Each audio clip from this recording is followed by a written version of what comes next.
Serious, how far have you gone to help someone, only to get screwed over in the end? I had a friend who needed a lift from work. The problem was he lived and worked 50 miles away. Empathizing, I decided on helping him and drove 2 hours in heavy traffic to pick him up. After getting there, I asked for a cigarette. Him, sorry man, this is my last pack. Me, but it's a full pack, and I just drove 2 hours to come and get you. Him, I could have always found another ride. Over the span of a few years I tried to help out an old friend of mine. I would always go out of my way to do anything I could to lend a hand, be it financially or just be there for him. I feel pretty dumb when I look back at the amount of wasted time and energy, and also money I put his way. I never felt like he would take advantage of my kindness, but I feel over time he just came to expect it. One of the last times we hung out, he was holed up in his room, getting high and going nowhere. I don't think he'd even left the house for about 2 weeks. I took over some beers and ordered a pizza for us, the kind of shit I would do all the time, for little to no thanks. The doorbell sounds, I get up and go to get it. I pull my wallet out, and I had a loose £20 that slipped out of my pocket while grabbing my wallet. It hit the floor. I thought fuck it, I'll grab it on the way back. I pay for the pizza, get back and sit down. The money is gone. I give him a minute to see how it plays out. I know he's taken it. We eat the pizza and keep drinking. I stick my hand in my pocket and tell him I'm missing a 20. I act like I may have dropped it and start checking other pockets. He's sitting there stuffing his face with pizza, watching me look for the £20 and not saying a word. I finish my food. I'm debating whether to mention the money, but in the end I just left. If I mentioned the money, I know he would have fiercely denied taking it. That was me done with him. I felt good leaving the house that night, knowing that he'd lost a friend, one of the few he had left. All over £20.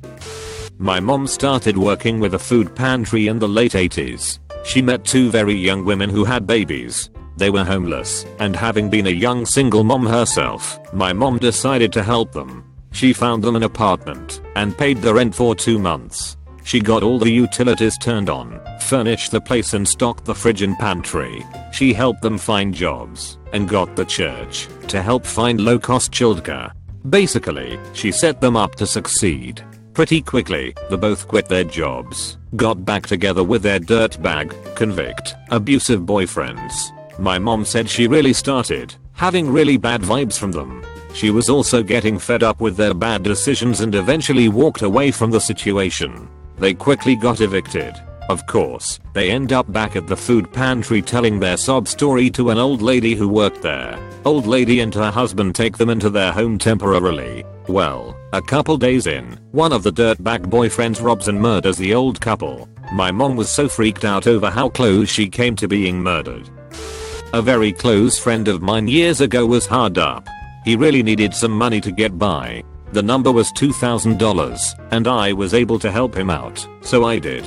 Shortly after loaning it to him, he stopped being as sociable with towards me. We didn't hang out as much. Then he got a job on the other side of the country. I'd call and reach him once in a blue moon, but he'd never contact me. Every time I mentioned that loan, he would give a sob story about how he's so broke, paying back more important debts, etc. etc. Apparently loans from friends don't matter as much in his books. He also wound up unfriending me on social sites. Even though he wound up with a high-paying government job earning significantly more money than me, he would give his excuses. I more or less gave up when I was unemployed, desperately needed money, and he had some fucking sob story about how broke he was. Never did get it back. Tried to help a friend of mine once. He had serious family issues, but seemed like a pretty cool guy. The only problem was, he'd steal anything he was even mildly interested in. As soon as you weren't looking, it was gone. He would never admit it either. I literally had to hold him down and pat his pockets. Then he'd just apologize and have a whole sob story about why he needed the stupid thing. Anyway, he had nowhere to live at one point, so he stayed with me despite all my friends trying to alert me of all the red flags. I figured as long as I kept my valuables out of sight, there wouldn't be any major issues. 2 weeks later, my fire safe goes missing from under my bed. He had the balls to do it while I had 2 other friends in the house who saw him go into my bedroom and come out with a suspiciously large pile of laundry that wasn't his, and he didn't even bother washing, lol. He left and didn't come back for 24 hours. He denied it, of course, for a week until another one of his friends heard about it and spilled the beans. That's where you got the $500? Apostrophe.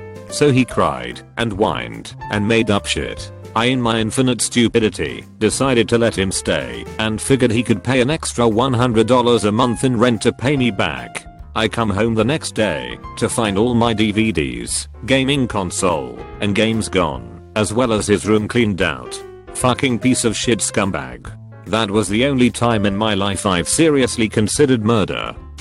I went to work for a guy who had a computer business back in the late 80s. I'll leave out the details for the sake of anonymity of the other parties involved. Early on things are good, but it quickly became apparent the business was in trouble. I doubled down and loaned him $60K, a multitude of computer systems and networking gear I owned, and ended up taking in one of his programmers in my home where we, quite literally, worked around the clock for a couple of months to get his product out the door. We're at the office one day, my kids in tow, and the owner shows up with a 9mm and runs everyone off at gunpoint. By the time we get cops there, the place is already cleaned out, and he's in the wind.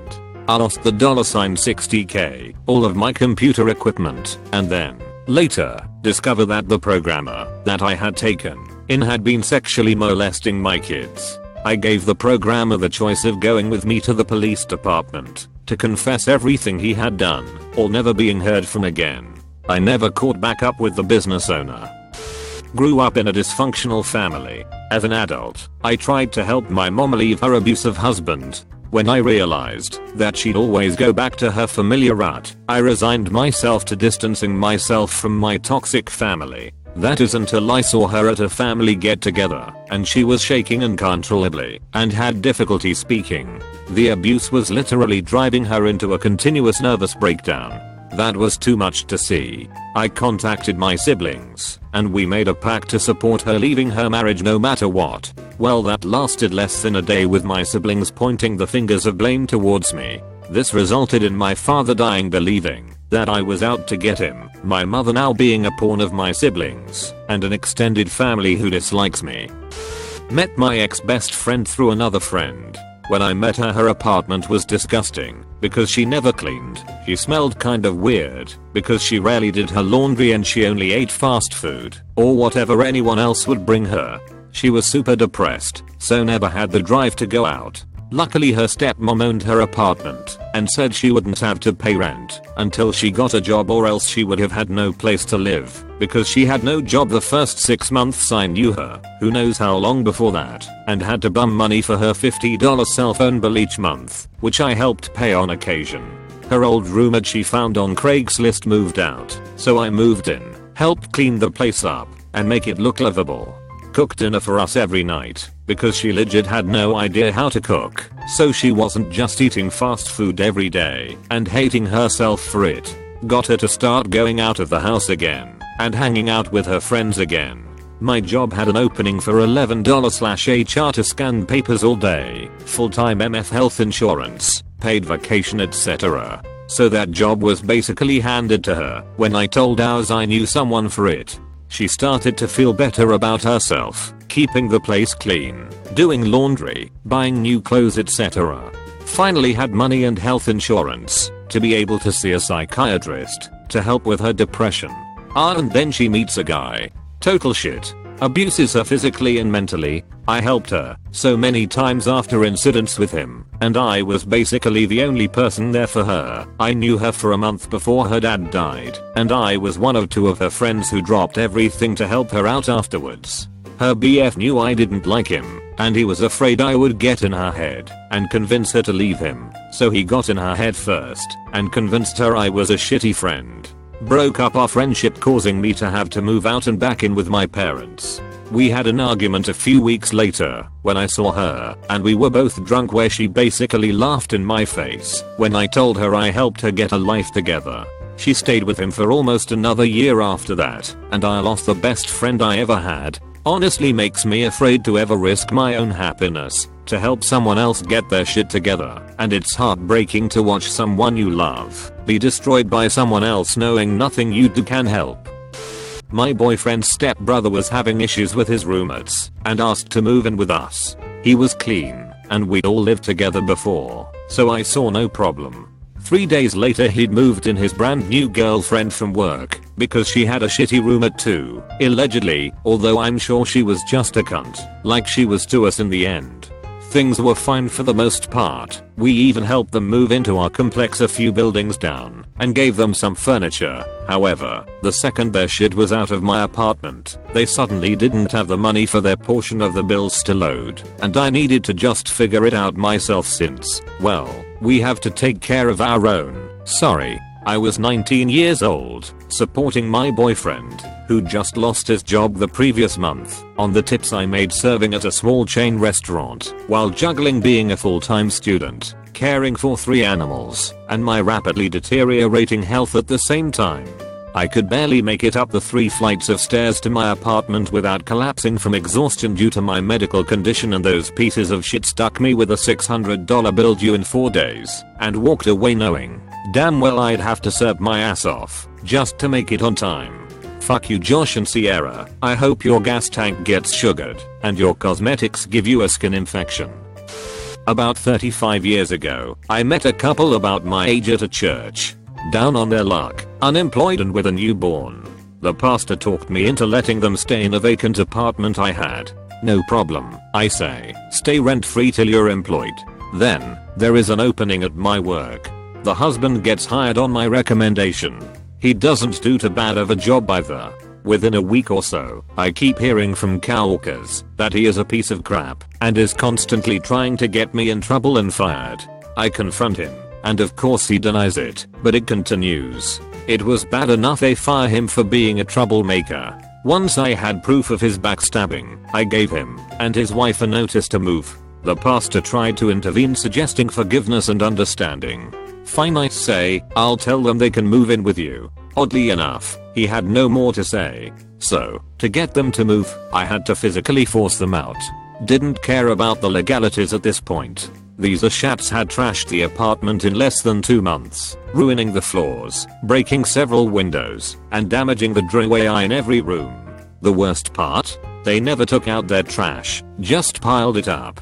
I took out at least 20 large garbage bags of diapers. The cleaning was way worse than the repairs. Since then, I've never helped anyone get a job, helped any Christians, or allowed anyone to skate on rent ever.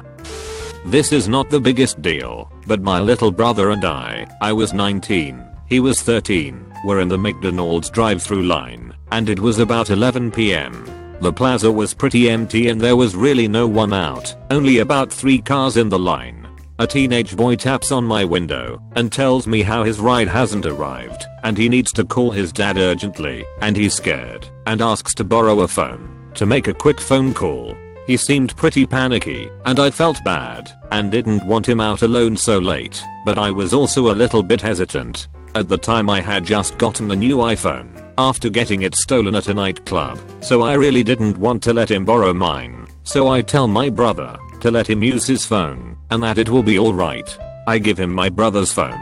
He dials, puts the phone to his ear, stands there for about 10 seconds, and then sprints off running. I couldn't believe it at first, and I was beating myself up inside because I was scared of this happening, and now he had stolen my brother's phone. My brother was really sad and started crying. Even though it was an old Android phone not worth much, it was his first phone, and he was pretty excited about it. I felt really bad. I bought my brother a new phone 2 weeks later, and that experience taught me that not everyone means well, and some people are just complete scum. A year and a half ago I comforted this dude who had broken up with his girl, like helped him talk to her and stuff to maybe win her back. I listened to him, and I talked to him, really thought we were becoming friends and shit. Meanwhile me and my girlfriend were having a hard time and I wasn't at my best behavior, so to say. I deeply regret that, but it's not the point. Motherfucker doesn't get back with his girlfriend, so he sees my own situation and tries to steal my girlfriend, complimenting her and shit like that, and also trying to turn her against me. Turns out he could never stand me, but asked for my help regardless. Fortunately, my girlfriend has above average IQ, so nothing came out of his attempts. It was the first time I ever lashed out at someone, and the last time I trusted someone other than family and established close friends. Fuck you, man. I lived in a house with 4 other guys in college. Other than one guy that lived there, I was the only one remotely responsible enough to handle all the bills. Over the course of the year and a half I lived there, I was sometimes out over $1,000 of my own money to cover for people who didn't have their money on time for rent and utilities. Finally, when it comes time to move out, I'll let them know with over a month's notice that I will be moving out and need my money repaid. No one pays. Move out day comes, no one pays. At this point I'm fairly upset, however it only gets worse. After continually asking for my money and providing detailed accounting statements of what they owe me, one of the guys, who was the worst about paying me on time, swears up and down he paid for his last month's utilities, something like $130. He never did, which I tell them, and they proceed to ask to see my bank statements. When I tell them no, they all gang up and start accusing me of stealing the money and how shady it is. When I fire back, I'm obviously upset. They just use this to say funny how once we accuse you of that you get personal and get so upset. Yeah, fucker, I had to put my own money on the line cause you were too dumb to pay rent on time. Unfortunately, I had no contract with these guys saying what they had to pay, so they basically all told me it was my fault and I just had to bite the bullet. Ended up being out $700, but learned to be a lot less trusting with people and always have contracts and paper trails.